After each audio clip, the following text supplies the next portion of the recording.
Bom dia a todos. Antigamente eu não vinha de óculos, agora já estou vindo de óculos. O que será isso? Mas hoje eu vim com duas outras pessoas importantes. Minha esposa e meu filho estão aqui. E há quantos anos que eu venho e é difícil vir acompanhado devido aos afazeres. E hoje eu tenho a honra de recebê-los aqui comigo, não é?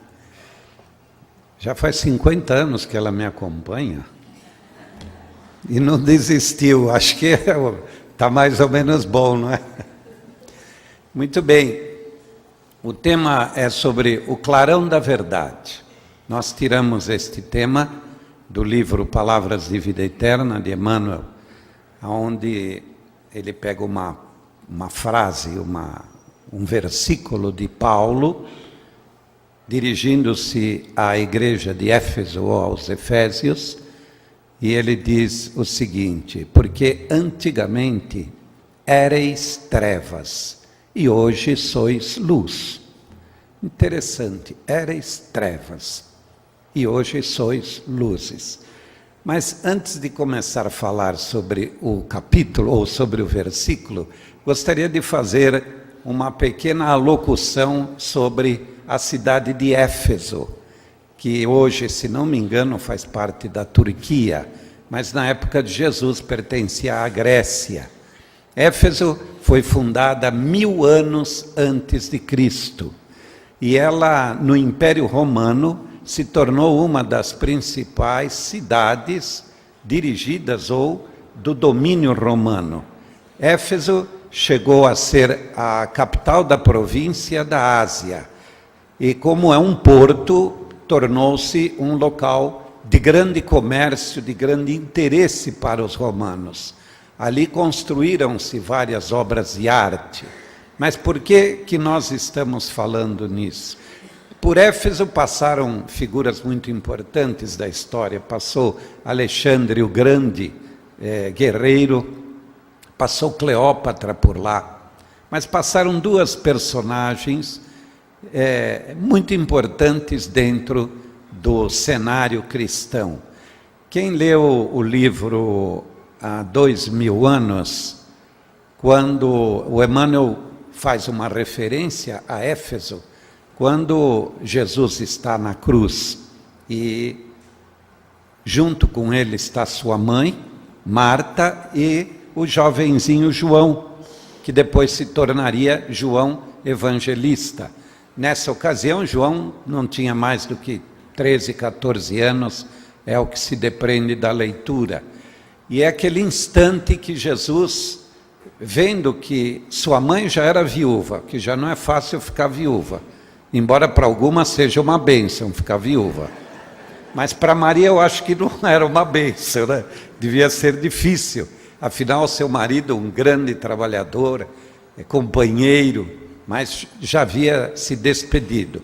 E Maria tinha Jesus como seu grande amigo, seu grande companheiro. E naquele instante, Jesus, trazendo uma bênção e um conforto para sua mãe, aponta o jovem João e diz: mãe, eis aí teu filho. E aponta Maria para João e diz: filho, eis aí tua mãe. E com isto, João assumiu um compromisso de permanecer ao lado de Maria enquanto ela vivesse. E como João morava em Éfeso, Maria foi morar em Éfeso, esta cidade a qual nós estamos nos referindo. E conta que, interessante que Lucas, que não foi apóstolo de Jesus, foi de Paulo. Se vocês pegarem nos 4 evangelhos de Jesus, vocês vão ver que aquele que melhor descreve o nascimento de Jesus é o de Lucas. E conta-se que Lucas foi o único que foi procurar Maria em Éfeso, viajou até Éfeso, para saber dela sobre a gravidez, sobre o momento do nascimento. E Lucas, portanto, é quem dá a melhor descrição do nascimento de Jesus. E Jesus viveu ali Maria viveu com João em Éfeso até que desencarnasse, já bem velhinha. E dentre as igrejas, que eram chamadas de igrejas, as fundações cristãs, onde se desenvolvia o cristianismo, uma das igrejas, ou entre as 4 mais importantes, está a de Éfeso. E Paulo, lógico, nutria uma atenção especial por Éfeso e escrevia suas epístolas ou suas cartas para essas igrejas, e dirigindo-se aos Efésios, ele escreve isto: porque antigamente éreis em treva, hoje sois luz. Interessante que no Evangelho encontra-se várias vezes essa palavra trevas. Uma ocasião Jesus disse: porque se a luz que em ti há são trevas, que grandes trevas serão. Como dizendo, se o pouco de bom que nós temos se transforma em mal, em ruim, o que vai sobrar? Só trevas, não é? Portanto, se a luz que em ti há são trevas, que grandes trevas serão. Mas logo em seguida, em outro episódio, Jesus diz: vós sois luzes, vós sois deuses. Então é muito interessante como Jesus permeia entre as trevas e a luz, referindo-se a nós. Veja só que situação ele nos coloca. Ora vocês são treva, ora vocês são luz. Afinal, o que é que nós somos? O que vocês acham que são, trevas ou luz? Luz. Ué, ninguém falou, então é trevas. É luz? Pois às vezes vocês são luz e às vezes são trevas, podem crer. E foi essa conclusão que eu cheguei. Sabe o bêbado quando anda na rua, ora para um lado, ora para o outro? Nós andamos assim no planeta Terra. Ora você está na luz, vindo para o Kardec assistir uma palestra, e vem todo feliz, está na luz, abraça a esposa, coisa rara de acontecer, fala uma coisa bonita para ela, o filho pede para pôr rock, ele sorrindo põe o rock, ele não reclama, estão na luz. Aí quando chega aqui em frente não encontra lugar para parar, vai no estacionamento, está lotado, aí a luz começa a se transformar em trevas, até que ele acaba parando num lugar, anda meia hora para chegar aqui, chega negro, sua psicosfera, não é? Seu canal de comunicação com o plano espiritual já está cinza, para não dizer negro. Então nós permeamos entre o bem e o mal num lapso de tempo muito curto. Basta nós sermos ofendidos e a luz que em nós há se transforma em trevas. E às vezes dentro da casa espírita, dentro de uma igreja, você se sente melindrado porque foi passado para trás, não é? Às vezes estamos numa atividade artística e de repente um dos colegas que está representando ou cantando assume um papel de mais destaque do que nós, e nós nos ofendemos por isso, sem percebermos, inconscientemente a cor de nossa aura se transforma de clara, de azulada, de rosada, numa cor mais escura. Então Jesus tinha absoluta razão em ora dizer que nós éramos trevas, ora nós éramos, porque ainda somos esta luz ou estas trevas. Isso é importante que a gente tenha essa consciência, porque todas as vezes que qualquer fato ofuscar a nossa alegria, ofuscar o nosso bem-estar, a nossa tranquilidade interior, podem acreditar, a luz que em nós há se transforma em trevas, e como Jesus diz, que grandes trevas serão. Depende de como você reage à ofensa, ou à mágoa, ou à traição, ou algo que surge em sua vida, você transforma o seu interior. Por isso nós, pelo que somos, é que andamos ao lado de bons ou de maus espíritos. Mas, falando em bons e maus espíritos, os espíritos quanto mais evoluídos são, mais eles gostam de trabalhar. Então já dá para ter uma noção de quão evoluídos nós somos, porque pelo que eu vejo, pela ansiedade de nos aposentarmos, o pessoal não gosta muito de trabalhar. Mentira ou verdade? Tirar férias, então, um feriado prolongado, fazer uma ponte, sábado, domingo.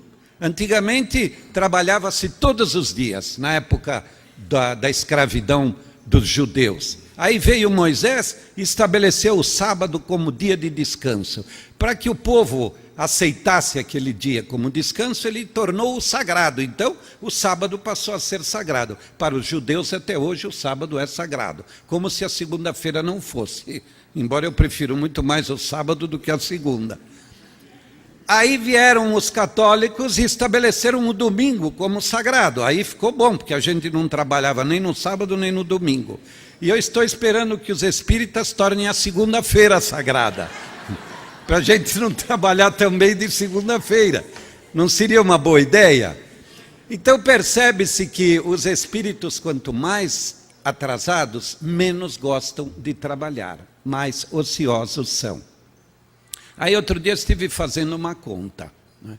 Quanto tempo nós dormimos na vida e quanto tempo nós ficamos acordados? Vocês têm uma ideia? Uma pessoa que viveu 60 anos, e hoje qualquer um vive 60 anos, né? Com o prolongamento da vida, dificilmente nós não ultrapassamos. Mas uma pessoa que vive, vamos pôr como base 60 anos, considerando as horas que ele dorme quando é bebê, as horas que ele dorme quando criança, quando adolescente, então não vê hora de ir para a cama dormir, não é? Depois, quando se torna adulto, é o período que menos dorme, mas na velhice, então, volta a dormir que nem criança.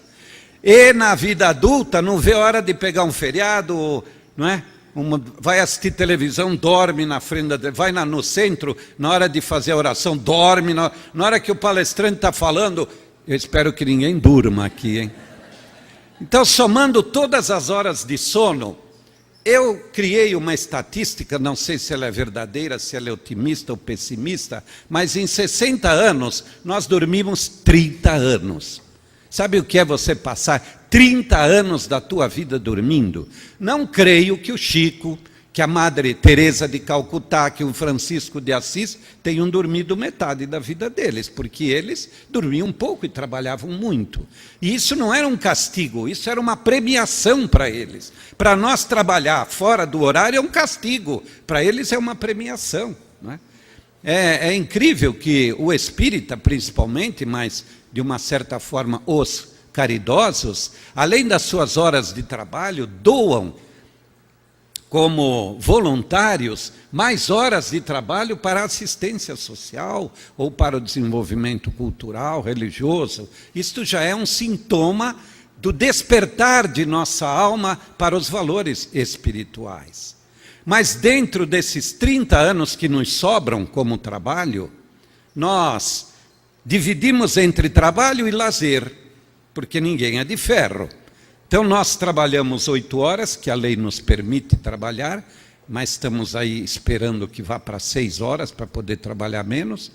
E as outras horas a gente vai para casa, vai para um lazer, alguns vão para o bar, outros vão para um joguinho de futebol, vão assistir um jogo, vão ver televisão, enfim, nós criamos um lazer. Só que nem todos que trabalham o fazem num trabalho útil. Alguns trabalham em lugares que são negativos. E nem todo o lazer nosso é bom. Alguns dos lazeres que nos atraem são nocivos. Nocivos para os outros e para nós também. Então percebem que numa peneira sobra pouca coisa boa na nossa vida para fazermos. Voltaire diz que nós encontramos 100 oportunidades de fazer o mal por dia e uma oportunidade de fazer o bem por ano. Não é que ela não tenha, é que a gente não a vê, não enxergamos e não percebemos que nós respondemos não só pelo mal que fazemos, mas pelo bem que deixamos de fazer. E nós estamos num período de nossa vida, e eu não digo isso porque somos espíritas, mas o cristão de um modo geral, o homem de um modo geral, está atravessando uma fase, neste período de evolução do planeta Terra, Não que a gente não possa perder tempo, mas pelo menos usar bem o tempo que estamos usando. E não usar mal, com satisfação, com prazer, com alegria. Porque, caso contrário, nós vamos sofrer muito ao percebermos o tempo que perdemos num lazer desnecessário e até negativo, nocivo. Portanto, o direito de nos divertirmos e o direito e a necessidade de trabalharmos. Mas façamos isto com alegria, porque o tempo passa do mesmo jeito, da mesma forma. Dentro desse contexto, onde é que fica o espiritismo? Dessa responsabilidade. E lembro-me do seguinte, que uma das propostas de Kardec é que o espiritismo pudesse, eu digo pudesse porque não depende do espiritismo, depende do espírita, por isso eu digo pudesse, mas o espiritismo pode, é trazer de volta ao conhecimento do homem os princípios cristãos da sua forma essencial, pura, primitiva, com que Jesus nos trouxe, e que foi maculada no passar da história pelos interesses econômicos, interesses políticos, interesses de poder, de domínio, que as igrejas interferiram na história e na educação do homem. Nós tivemos, durante 1000 anos, do século XV ao século XV, o período mais triste da história da humanidade, que foi a Idade Média. Durante 1000 anos, houve uma tentativa coercitiva da igreja, e eu digo do cristianismo, que se implantou um cristianismo formal, e não aquele cristianismo à moda de Jesus, mas um cristianismo à moda do homem, pela força, pela dominação, pela guerra, por atos terroristas, podemos dizer, porque queimar pessoas vivas, porque apresentavam sintomas de bruxismo, que eram o que hoje nós conhecemos por mediunidade, e outros que não interessavam aos princípios do cristianismo, eram podados na sua vida. Portanto, foi um período muito negro da nossa história, que todos indistintamente se arrependem hoje, mesmo os promotores disso sabem do erro e se arrependem disso, mas faz parte da nossa história e não podemos nos queixar, porque muitos de nós espíritas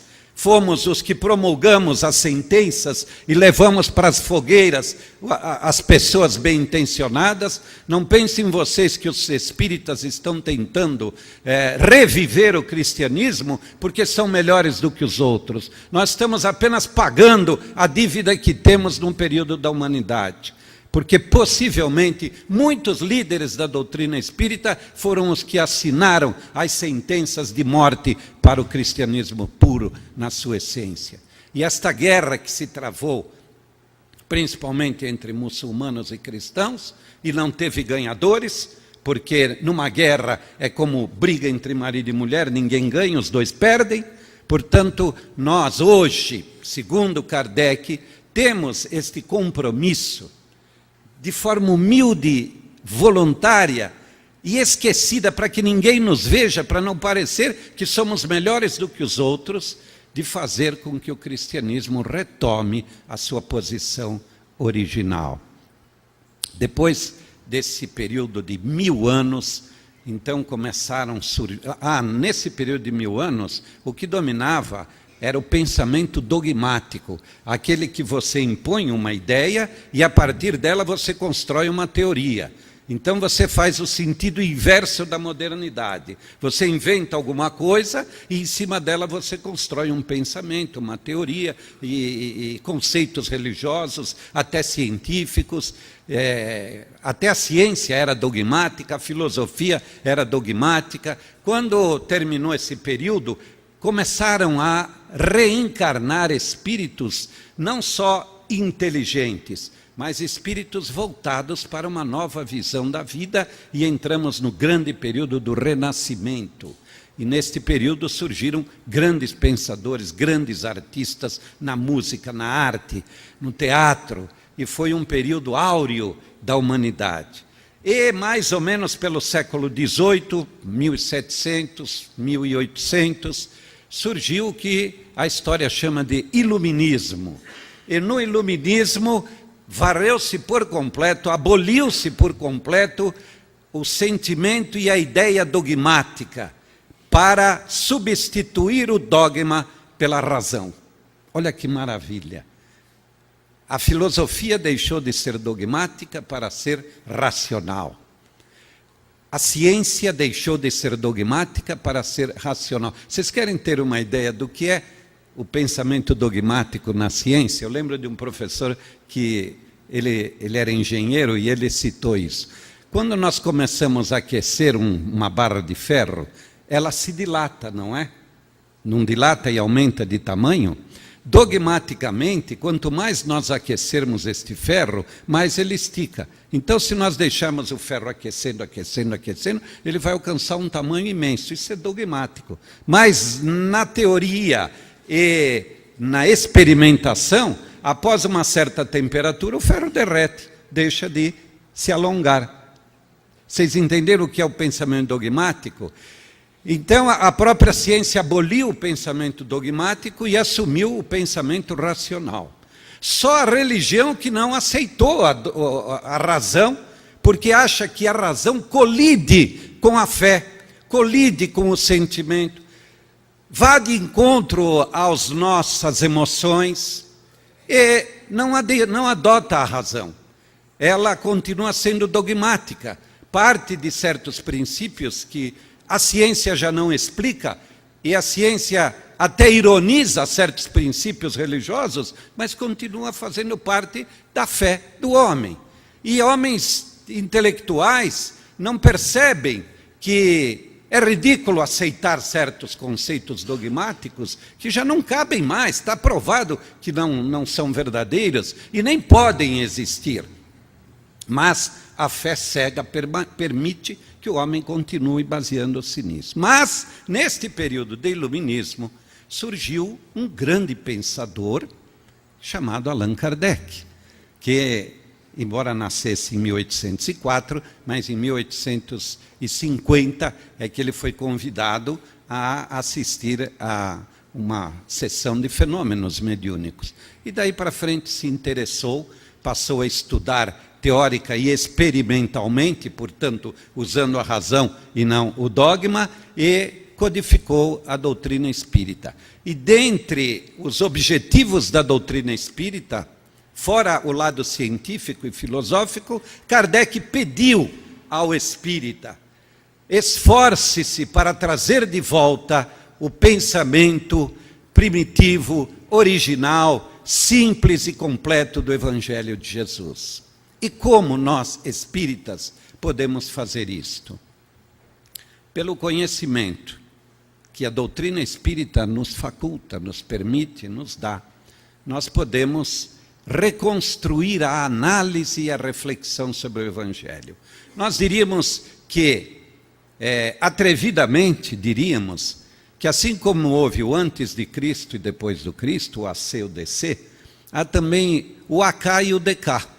Antes de Kardec e depois de Kardec. Não na história da humanidade, seria muito atrevimento meu dizer isso, mas como interpretação do Evangelho, há o AK e o DK. Como visão do Evangelho, nós podemos dizer que o Evangelho é outro depois que a doutrina espírita surgiu. Que a análise que fazemos hoje do Evangelho, ela nos permite fazer com que nós substituamos o título de livro sagrado para cartilha do dia a dia. Conforme Galileu diz, a religião não é um diálogo vazio, é uma diretriz para o seu dia a dia. E o Evangelho, da maneira como Kardec nos permite interpretar, ele saiu das prateleiras, das bibliotecas, das igrejas, e passou a fazer parte de uma cartilha que nos ensina a vivência do dia a dia. Quando estive aqui em março, eu trouxe 2 pensamentos de Dalai Lama, que eu me permito trazê-los novamente, porque vocês esqueceram. Tenho certeza que ninguém lembra nem que eu vim em março. Eu vim, não vim lá, porque até eu havia esquecido. Aliás, no final vou contar uma história do esquecimento para vocês. E Dalai Lama diz que mais importante do que ter uma religião é ter princípios de ética e de moral. E ele diz que o homem pode viver sem religião, mas não pode viver sem a espiritualidade.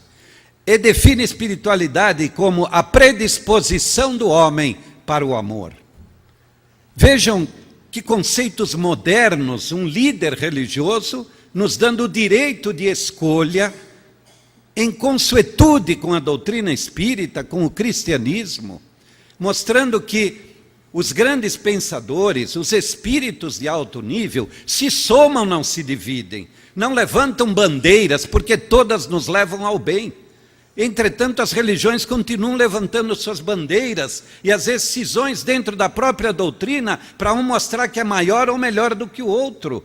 E nós temos que perceber que a grandeza está dentro de nós e não nas plateias, nas casas espíritas, não é? Na fama de um médium, de um doutrinador, de um orador. A grandeza está dentro de cada um, porque quando cada um de nós desencarnar, não vai valer nada o centro que você frequentou, a igreja, vai valer o que você é. E é isto que nos importa. Só que se eu for egoísta e fizer tudo só por mim, eu não vou estar bem. Eu tenho que desenvolver em mim a espiritualidade, que é a predisposição para o amor. E o que é o amor no sentido mais simples, senão o jeito que eu trato o outro, a forma como eu trato o meu semelhante, a atenção que eu dou para as pessoas menos importantes, para aquelas que não vão me trazer benefício. É aí que mostra a grandeza de nosso espírito. Eu contei para vocês já, e vou só repetir para dar um exemplo disto. Certa vez estávamos na casa de um amigo com o Chico Xavier, e por coincidência fomos lá e ele estava lá, e tomamos café até às 10 horas da noite. Tem uma cozinheira que levava o café para nós. E quando foi a hora de ir embora, o Chico pediu para chamar a cozinheira. E na minha intenção, ele ia pedir mais um cafezinho. E quando ela chegou, ele deu um abraço nela e falou: obrigado pelo café que você nos fez. E eu fiquei envergonhado, porque eu nunca tinha pensado em agradecer a mulher que faz o café. E aí o Chico ainda nos disse: precisamos lembrar dos lavradores que plantam o café, do caminhoneiro que leva a saca de café. E é isto que faz a grandeza de um espírito. Não é ir abraçar o político que vai arrumar um empreguinho para você, uma corrupçãozinha de leve que ninguém percebe, não é? Nosso imposto de renda, aquele jeitinho que a gente dá. Aliás, falar em imposto de renda, não tem um que não vá para o inferno, viu? Eu me atrevo a dizer, o senhor vai também, não é? Eu vou, que a gente dá um jeitinho no imposto de renda. Esse para imposto de renda os espíritos ainda fecham os olhos, mas logo mais não vai dar mais para fechar, hein? Esse negócio de pôr médico e nunca foi no médico, tanto de escola, nunca foi na escola, isso vai acabar. Isso é verdadeiro. Eu às vezes fico pensando, como será que o Chico faria o imposto de renda dele? Eu nem quero saber, deixa como eu estou, que está indo bem, não é? Mas, então, esta é a grandeza que nós devemos desenvolver dentro de nós e apoiar todos os movimentos beneméritos. Não importa de que crença, de que bandeira, de que origem tenha. Nós espíritas temos um certo preconceito contra os umbandistas. Isto tem que desaparecer, não é? É a crença que eles têm, não é? Eles trouxeram essa cultura da África. Quando nós os escravizávamos, nós não pensávamos nisso. Quando eles trabalhavam de graça para nós não ligávamos para isso, mas nos achamos superiores.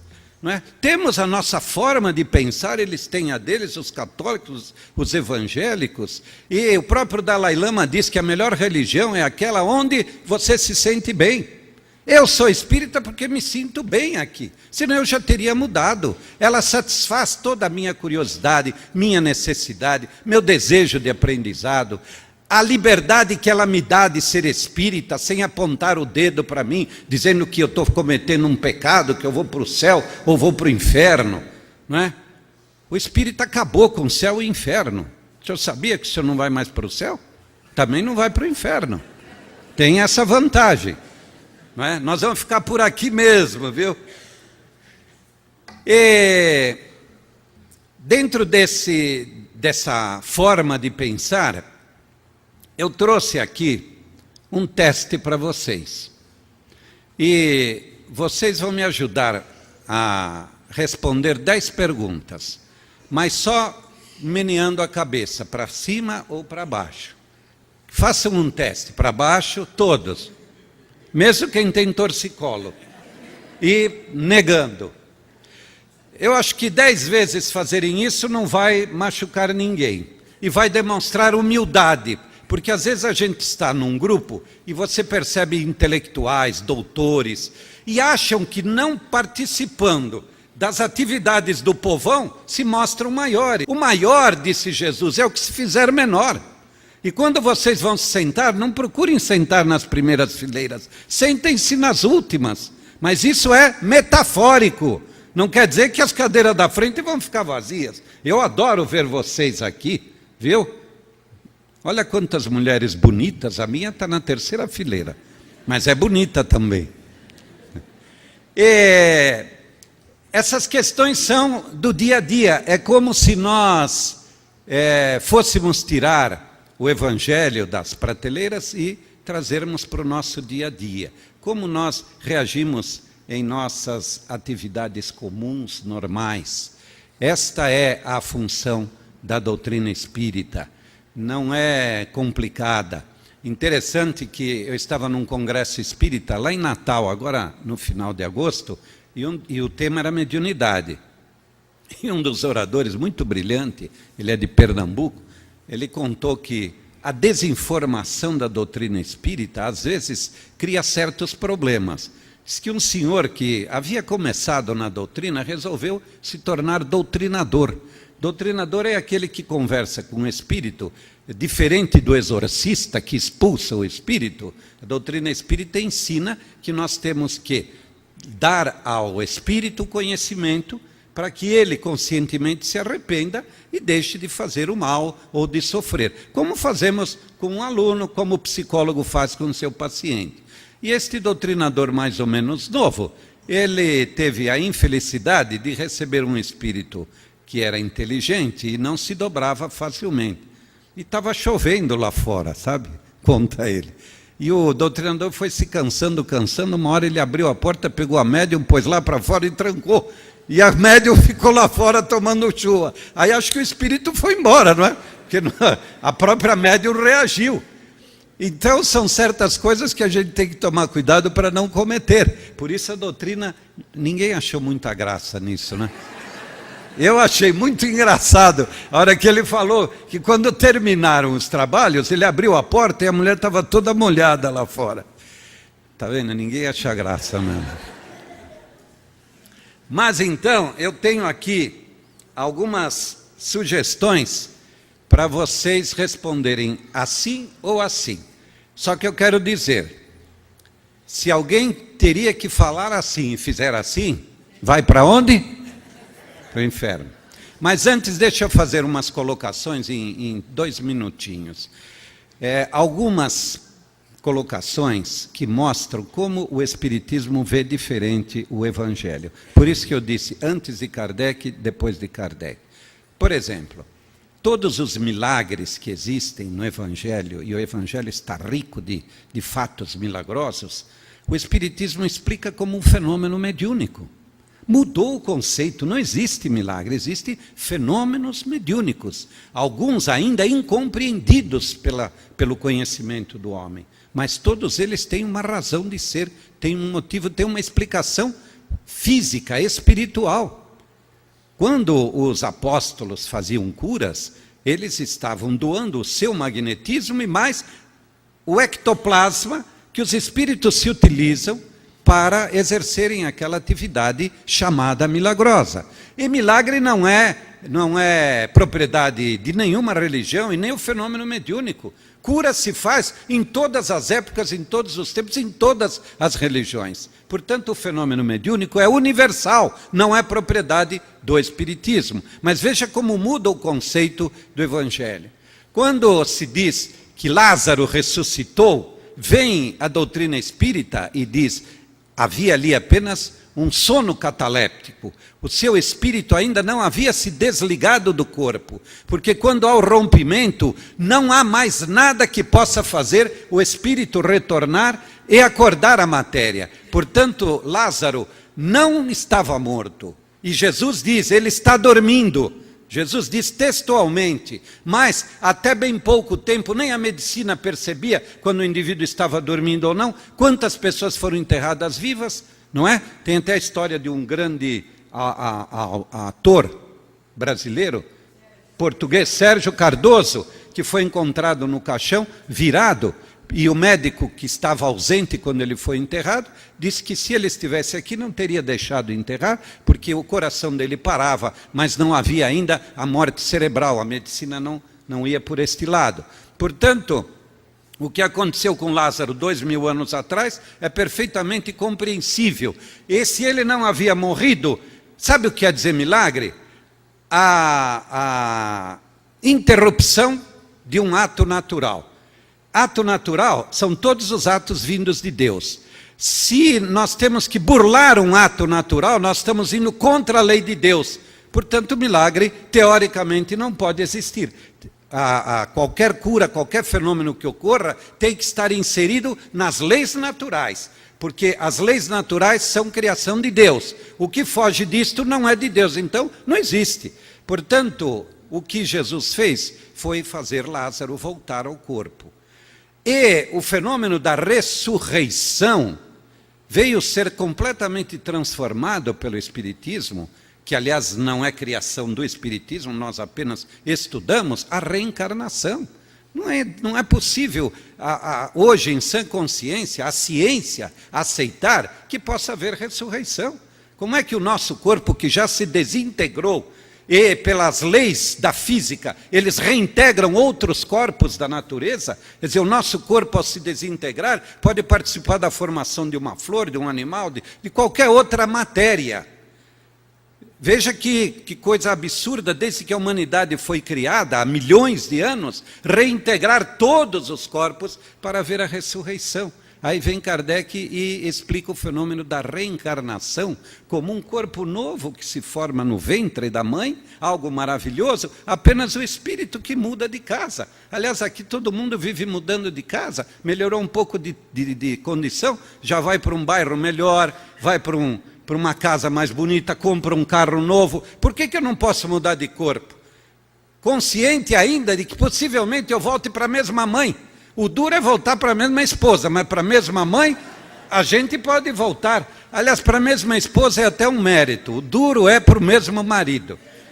Aliás, ocorreu um fato na minha vida, logo que nós casamos, eu acho que eu era um bom marido, porque minha mulher estava encantada comigo. Aí ela disse assim para mim, bem, vamos planejar a próxima encarnação e voltarmos juntos? Eu falei, bem, acho que é muito cedo ainda, é melhor esperar um pouco. Agora, outro dia eu falei para ela, bem, nós já estamos quase 50 anos, o que você acha de a gente já planejar para a próxima encarnação? Ela falou, olha, bem, acho que é um pouco cedo, melhor esperar um pouco. Então, do que eu estava falando antes mesmo? Da reencarnação, não é? Veja, por exemplo, o céu e o inferno, do qual falávamos, quantas vezes Jesus diz, vai arder no fogo eterno, não é? E passou a ser um dogma da igreja, quem é mau vai para o inferno e passará eternamente lá. Os bons vão para o céu e ficarão tocando harpas. Ainda se fosse um pandeirinho, a gente ainda aceita, mas pensa bem, passar a vida tocando harpa, corneta, trombone, não é? Um sambinha até que iria bem para nós brasileiros. Aí vem Kardec e fala na evolução das almas, princípio evolucionista. Diz que não existe inferno, o que existe são almas que ficam juntas por afinidade. E se eu fui um safado, um sem vergonha, um terrorista, ao desencarnar eu vou me afinar com quem? Com com espíritos do meu naipe, do meu nível, e vou estar no inferno, junto de outros terroristas, de pessoas nocivas, ruins, e vou me sentir no inferno. Contrariamente, não os santos, mas os que se esforçam para serem bons, estarão ao lado de espíritos esforçados para serem bons. E nós vamos nos sentir no céu. Este é o céu e inferno do qual Kardec fala, e não aquele que está lá descrito ipsiliter no Evangelho. Tem que ser interpretado. Por isso que eu disse, o Evangelho é outro depois de Kardec. Não é? O filho pródigo que retorna, o perdão, são interpretações maravilhosas que dá a lei de causa e efeito. Determinismo não existe, destino não existe para o Espiritismo. Existe a lei de causa e efeito, existe o livre-arbítrio de você escolher a atitude que você quer tomar. Não existe determinismo, ninguém volta com as pessoas porque é obrigado a voltar. Volta porque escolheu. Embora o livre-arbítrio seja relativo dentro de nossa evolução, mas é um direito de escolha. E cada vez que nós evoluirmos, mais livre-arbítrio teremos. A nossa consciência é o termômetro da evolução de cada um de nós. Quanto mais evoluídos nós formos, maior é o estado de consciência que temos.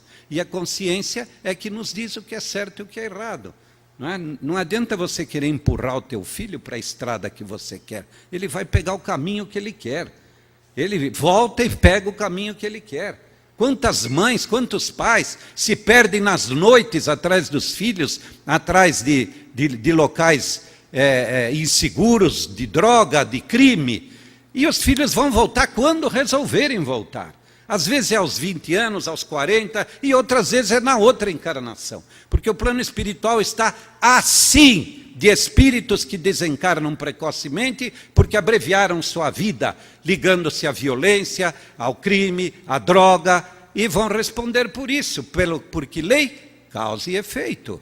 Não existe milagre nisso, é a lei da vida. E que coisa mais maravilhosa do que essa? Para Deus, para a doutrina espírita, não existe favor, existe mérito. Os favores estão em função do teu mérito e da tua necessidade. Às vezes a gente nem merece, mas precisamos, e por beleza ou por bondade dos espíritos que nos assessoram, eles dão uma colherzinha de chá para nós. Mas ai de você, se não fizer por merecer, você retorna. Então vamos, antes que acabe o horário, para ver se vocês fazem assim ou assim. Não pode desmanchar o cabelo. Primeira questão. Quando você é provocado, você preserva a serenidade ou fica nervoso?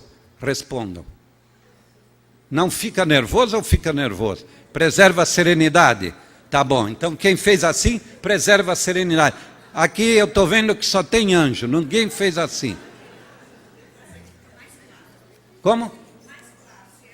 Então vamos lá. Se você preserva a serenidade, você faz assim. Se você fica nervoso, você faz assim. Bom, cada um sabe na sua consciência o que faz, viu? Eu estou vendo que ninguém quer responder, com medo que filmem, e depois vai mandar para o patrão, teu funcionário. Mandar para a esposa, para saber quem é você. Segunda questão. Ao se dirigir ao seu opositor, você respeita o seu direito de resposta? Sim ou não? Não, não é? Aquele lá fechou os olhos e fez assim. A gente quer que a nossa resposta prevaleça. Você dá o direito de resposta porque o mediador obriga. Lá na televisão, é hora dele falar. Mas se não desse, ninguém deixaria. Então olha aqui o evangelho aplicado, viu? Não adianta ajoelhar e rezar. Depois querer tomar passe, água fluida, desobsessão. Mas não faz o mínimo. A lição de casa. Esta é a cartilha. Terceira, querem continuar ou desistir? Pedimos ajuda aos universitários? Terceira, você faz questão que os outros te admirem? Olha lá, tem os que sim. E o que vocês acham que eu respondo? É melhor eu ficar quieto aqui, que eu estou muito em evidência. Mas cada um sabe de sua vaidade. Todos nós gostamos de ser admirados. O que não pode é que isso se torne uma doença, não é? Uma obsessão. Você não aceita que não te admirem, que admiração existe de todo jeito, não é? Pode parar, não é? Um dia eu terminei minha palestra e todo mundo levantou, eu achei que iam me aplaudir, saíram rápido. Então, eu já estava me sentindo admirado, não é? Então, tem coisas assim. Quarta questão. Você se preocupa com opiniões depreciativas a teu respeito? Você se preocupa com o que falam de você? Depreciativas, falam mal? Preocupa, não é? Olha lá, tem um que disse não. Mas você não está dormindo, não é? É não mesmo, que ótimo. Tem pessoas que já superaram esse nível de preocupação. Não me importa o que falam.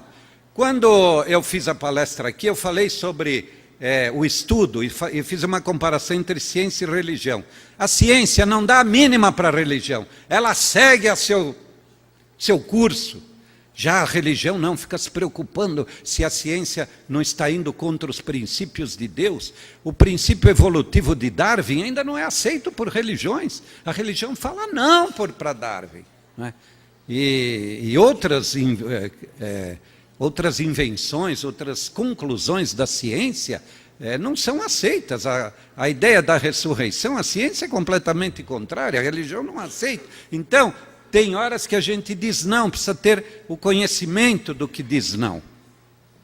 E aqueles que conseguem superar isto já estão evoluindo, pelo menos nesse sentido, de não se preocupar com o que falam de você. Tem até os que dizem, falem, mas falem de mim, não é? Querem que falem dele. Político é assim, gosta que fale de... já estou falando mal do político. Vocês estão vendo? Vamos lá, quinta questão. Se esta aqui alguém disser sim, eu vou embora, não termino a palestra. Quinta, você consegue olhar para os que te caluniam e perseguem e ainda assim ver qualidade neles? Você consegue olhar para os que te caluniam, os que te perseguem e ainda ver qualidade neles? Olha, a senhora fez sim, parabéns. Ninguém respondeu. É difícil, gente, alguém falar mal de nós e a gente ainda falar, puxa, que qualidades que aquela pessoa tem. Consegue, muito bom. São análises para a gente fazer consigo próprio, viu? Não é brincadeira, a gente está levando na brincadeira, mas isto é sério. Se a gente chegar ao fim da vida e não ter evoluído um pouco nisto, não pensa que os enxovais, os pratos de sopa que você deu, vão mudar a tua condição espiritual, não. O que vai mudar é o seu interior. A caridade que você faz é a ferramenta que você usa para a sua evolução. Mas se você não mostra evolução nestas atitudes, você não evoluiu. Você apenas se dispôs a ajudar os outros. Mas e você está se ajudando? É outra pergunta. Vocês perceberam a diferença? Eu dou para os outros e para você. É isto que nós temos que fazer para nos ajudarmos. E não são 10 perguntas que definem a nossa vida. São muitas outras. Estas são apenas algumas. Eu não estava olhando para este lado, agora eu estou. Vocês conseguem fazer tudo isto que eu estou falando? Não, não é? Ainda bem. Você deseja sinceramente, não é? Você deseja sinceramente que triunfem em suas tarefas aqueles que te criticam? Ou seja, na casa espírita tem umas pessoas que falam mal de você. Você deseja que aquelas pessoas tenham êxito em suas tarefas? Ou você fala, quero ver a hora que der tudo errado, ela vai ver quem eu sou. A senhora está me olhando séria, ainda não sabe o que responder, não? Sim ou não? Vocês... Não, é difícil, não é? A gente aceitar que o outro fale mal de nós, ainda, mas querer que ele acerte nas coisas dele, é demais, não é? É pedir muito para o cristão. Mas é isso que Jesus nos pede, amar ao próximo. Ele não diz ame quem te ama, ele diz ao próximo, não é? Portanto, é um exercício difícil, mas olha, pessoal, não é impossível. E aqueles que estão reconhecendo, como eu, que terei muita dificuldade em fazer isto, não posso desanimar, nem ficar me culpando. Eu tenho que aceitar que eu sou humano, estou em processo de evolução, de desenvolvimento, e a consciência que eu tenho dos erros que eu cometo é o primeiro passo para eu acertar futuramente. Não escondam os seus defeitos, que nem o avestruz que enfia a cabeça debaixo da terra e acha que está escondido. Não adianta esconder. E a gente espírita costuma dizer assim, os espíritos estão me vendo. Estão vendo como eu estou vendo vocês. Pensa que eles estão ligando muito para vocês. O que vai nos cobrar é a consciência. A gente tem uma ideia de que existe no plano espiritual um tribunal, onde um juiz vai te julgar. Você fez isto de bom, isto de mal, vá para o inferno, vá para o céu, vá para o umbral, vai para o nosso lar. O que nos atrairá é algo natural, é o teu nível de simpatia, de afinidade com os teus iguais. Faça o melhor de você e você será atraído naturalmente para pessoas que te amam. Viu? Por isso, quem deseja ficar ao lado dos seus pais, dos seus filhos, de seus companheiros, façam o bem e desejem que eles façam também, porque aí estaremos todos juntos. A mãe de André Luiz, até hoje, não convive com eles, mas os visita, porque os níveis são muito diferentes de evolução. André Luiz pode visitar a mãe, mas não pode morar lá, porque não há nível de afinidade. É como você localizar no rádio, a Rádio Bandeirante, e querer ouvir a Eldorado ou uma outra. São sintonias diferentes. Você tem que estar na sintonia para estar ligado com outros que são semelhantes a você. Faltam 5 minutos para encerrar, não é? Eu tenho só 15 perguntas ainda. Não. Agora nós estamos na 7ª, não é? Você aceita que é impossível viver sem adversários e que eles funcionam como teus fiscais? Os teus adversários são necessários na vida. Quando você vê um local com muitas lojas parecidas, essas lojas todas têm movimento, porque elas atraem a clientela.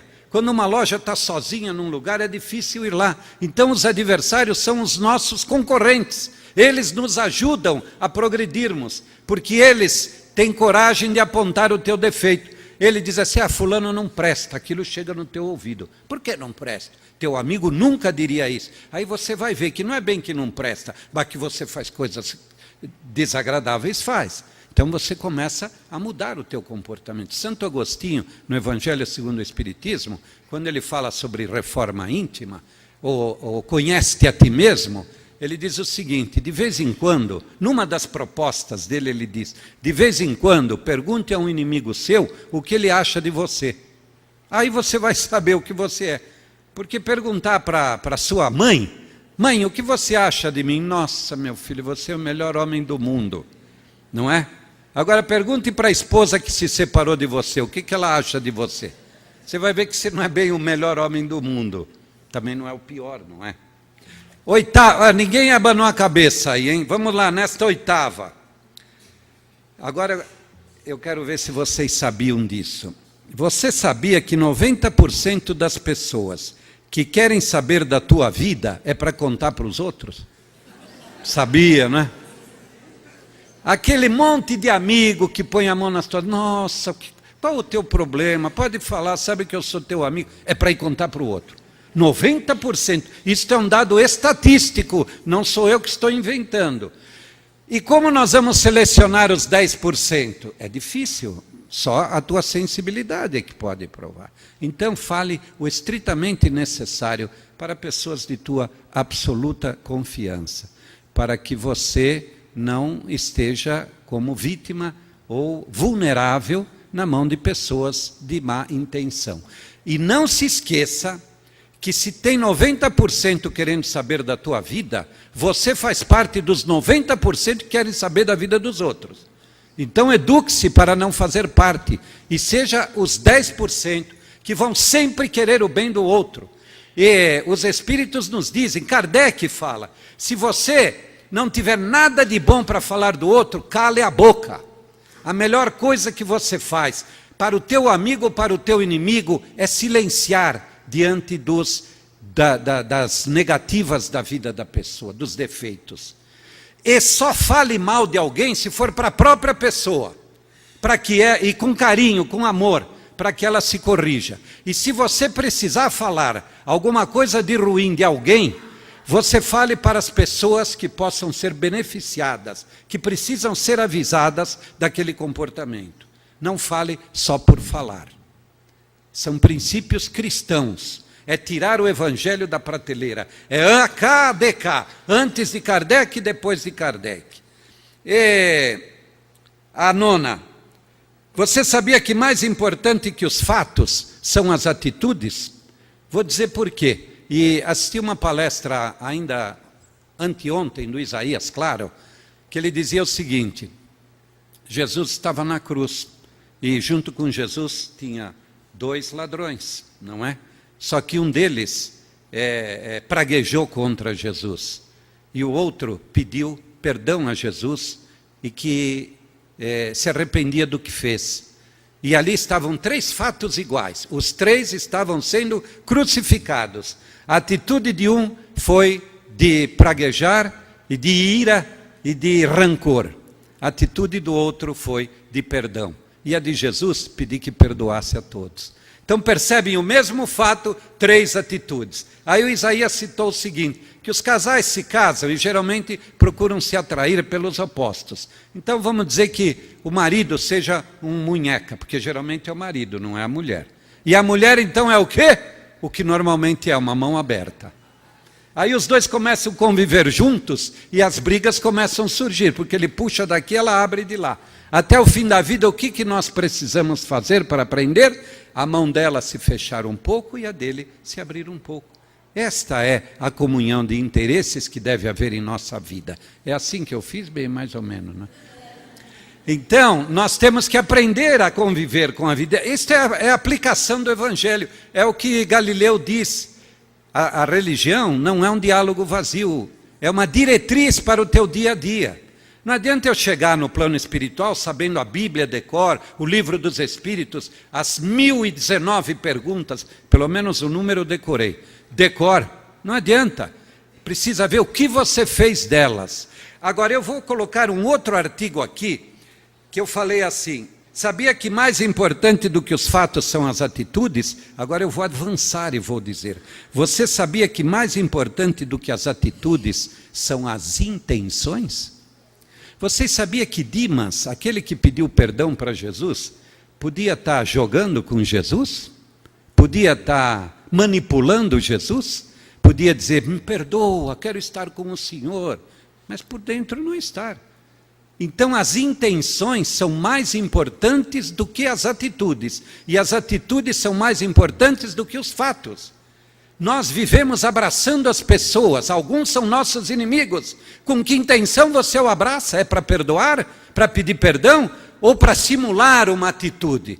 Então a tua intenção vale mais do que a tua atitude. Quando você faz uma caridade, você faz porque você tem medo de que você cometa um erro de usar teu dinheiro e não ajudar os outros, você quer que os espíritos bons visitem tua casa porque você é caridoso, você quer mostrar para o grupo que você é caridoso, ou você faz porque você tem compaixão e amor ao próximo.